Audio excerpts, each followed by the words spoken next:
Kita ako na paano curly hair routine, wavy hair routine.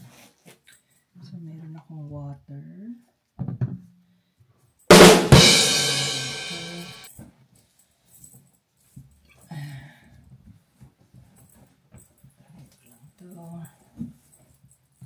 Spray lang para medyo basa. Kailangan kasi soak. Tapos nag-protein ako treatment earlier. Next time. So ito, Curlsmith volumizing lotion gagamitin ko. Wow! Pero I think parehas lang din yung sa luma ko ginagamit.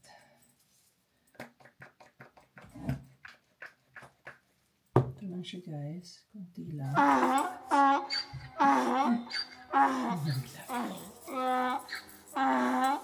Spread mo lang para coat mo lang sa mostly ginagamit ko lotion tsaka light cream way down wave sa hair mo. Then suklayan ko lang. Oh yeah. Spread siya sa ma-even out sa hair mo yung product na nilagay mo. Tapos lagay mo lang na. Next is yung Hydro Style Flexi Gel nasa Curlsmith. So you know guys, let's do this. Products. So ganito lang. Then spread siya. Spread mo siya all over.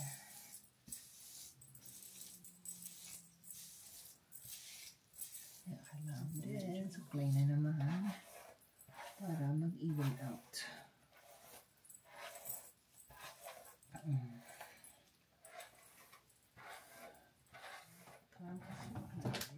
Hair clump.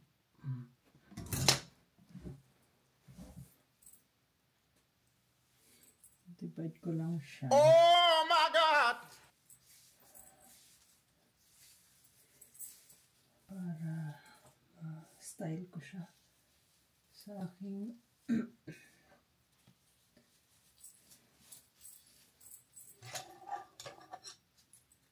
bounce curl na ma-define ko siya sa aking brush. Bounce curl defining brush. Volume defining brush. Wow! I think meron na yatang bago. So anyway, ganun lang. Suklay. Lagyan ng tension sa paghila. Ganun. Sa kabila.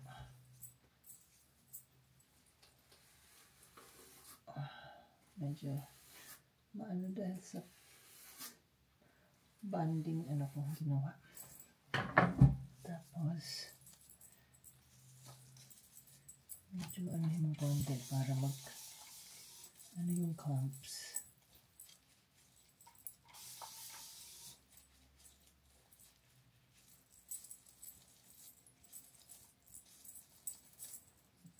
Basahin mo ng konti para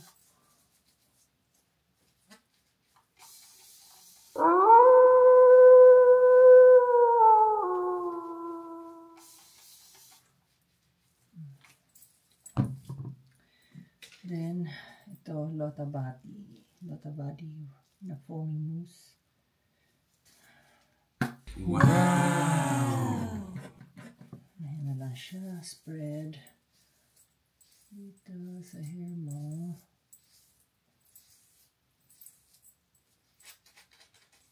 Ayan. Para magbuo-buo yung curls. Yes!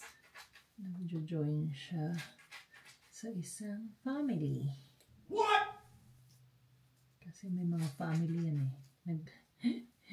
Nag-group.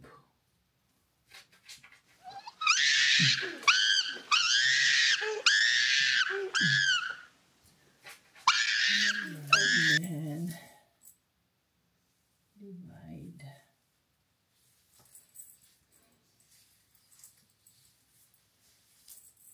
Oh my God!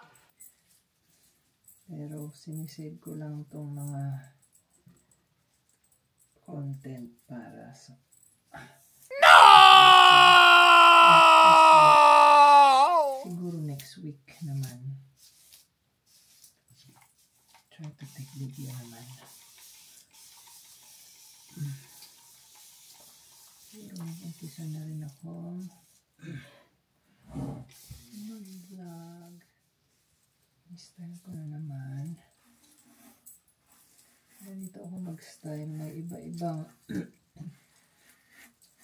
paraan na pag-style. Kasanayan. Pero ganito na parang medyo-dry yung buhok ko. Siguro sa tagalan ko yata 20 minutes. Ano siya nung kanyang group. Tapos lagay ko ng mousse again.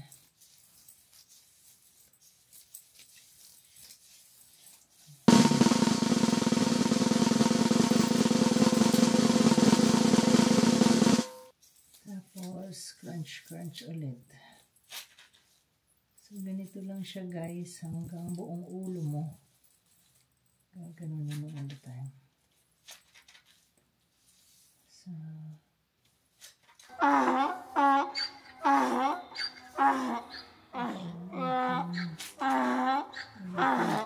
after ako maligo. Siyempre, mas mabilis pag hindi ka nagsasalita. Wavy hair. Saka yung coily na napakakulot na kulot. So medyo maano yung stiff yung hair ko ngayon. Dahil nilagyan ko ng treatment, banding treatment. Kailangan lagyan lang ng moisture. Kasi ganun, ipabalance mo yun eh. Ganun ang gagawin pag naglagay ka ng banding treatment kasi ang buhok mo medyo parang tumitigas siya, nagda-dry. So, make sure maglagay ka ng either conditioner, deep conditioner. Hindi pala ako nag-hair mask. Instead of conditioner. Dapat hair mask pala ginamit ko.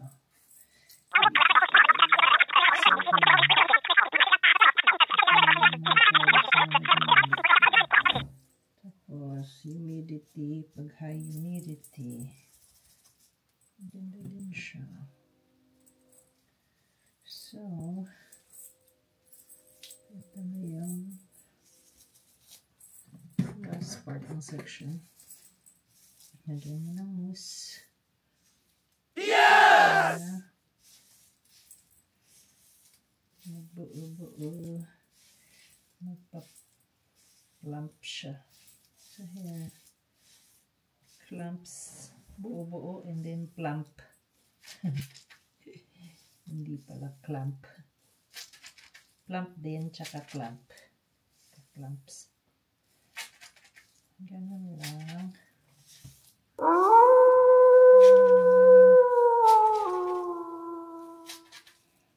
Kung minsan, ilalagyan ko pa rin ng tubig para matanggal yung frizz.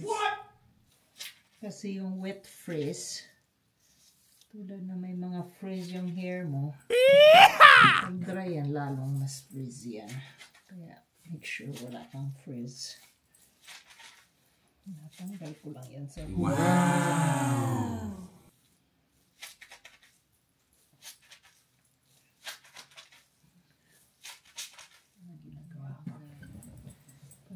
guys, ganito. Tatanggalin ko lang sandali na. Tatanggalin yung frizz. Binabasa. No. Para mabuo. Tapos, tatanggalin din ang excess water. Which is, does it make sense? Diba?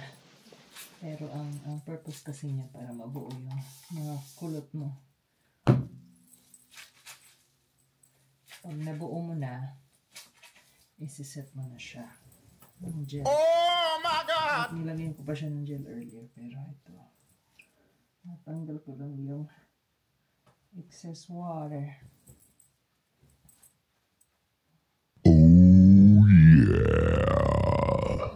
Natanggal ko. Kasi nabuo-buo na siya eh. Let's do this. Tanggalin ng konti. Never tried naman ng gano'n. So ngayon, pinaka-favorite kong gel, Advanced Climate Control na Quidad. It's my favorite. Ito yung the best na pang anti-humidity.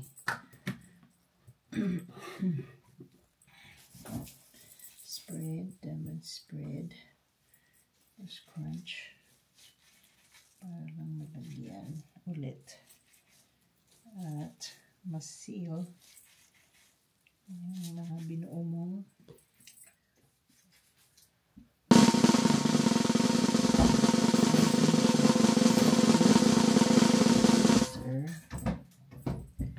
Carl Smith din. My favorite brand. Ano lang ng mga 2 minutes.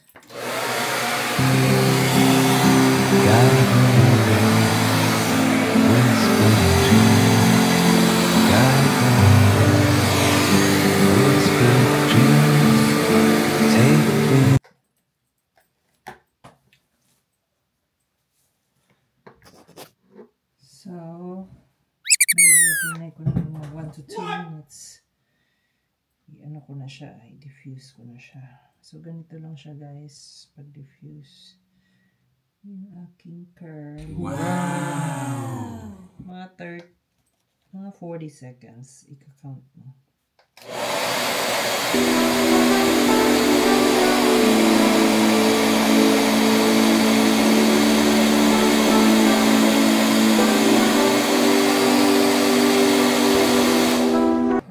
Bisection lang siya guys kasi mas maganda yung bisection. So,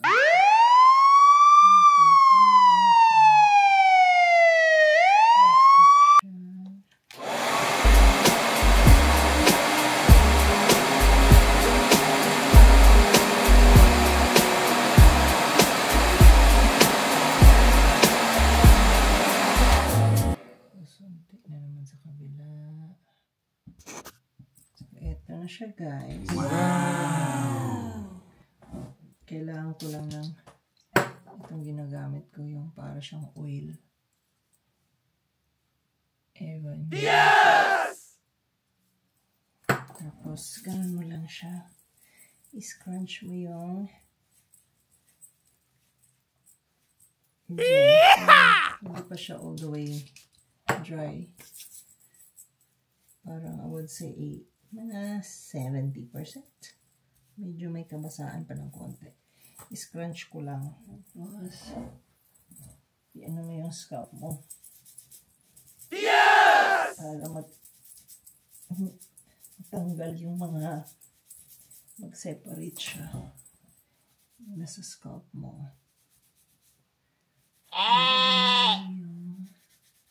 Yung mga nagbuo-buo. Kasi minsan buhok mo yung center or i-ano mo yung kung ano yung gusto mo sa buhok mo, and then Oh my God! ko lang siya ng pump. Tapos, lagyan ko siya ulit ng ito. Yung foam. No! Ulit. Let's do this. Yung aso namin. Hindi ko alam. Doon yung anak ko.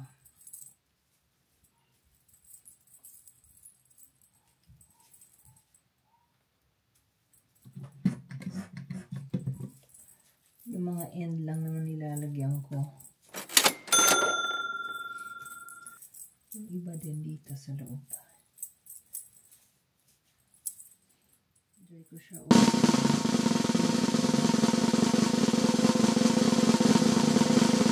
Hindi siya ganun lang.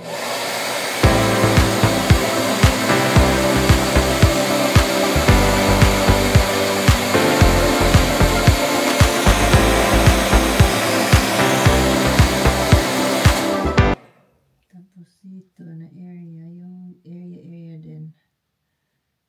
Ganun. So, ito siya guys. So, siya ng with the foam mousse. Tapos ito na isisil ko lang siya ng Pearl Smith hairspray. Flexible. Ano siya finish. Hindi naman siya all the way dry. I would say 90%. Siya. Ano ulitin ko lang siya ng oil. Yung lagyan ko siya ng konting oil. Pwede to na oil. Or minsan ginagamit kong oil yung ito, yung sa Giovanni. Very light lang siya. Yun, parang ano lang siya yun para i-crunch.